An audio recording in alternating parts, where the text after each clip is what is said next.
চলো তোমাদের সাথে আজকে আমি পেঁপের প্লাস্টিক চাটনির রেসিপি শেয়ার করি। তো প্রথমে একটা পেঁপে পেড়ে নিয়েছি এবং পেঁপেটাকে ভালো করে কেটে নিচ্ছি।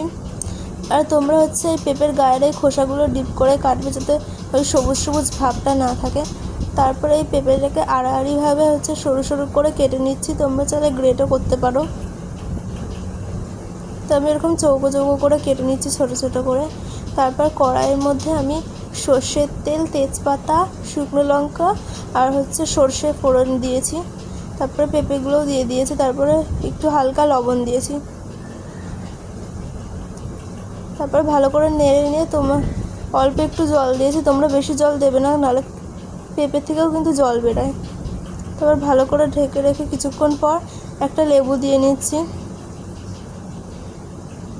তারপরে নামানোর আগে অ্যারোরুট মিক্স করে নেবে এবং সবশেষে চিনি দিয়ে দেবে।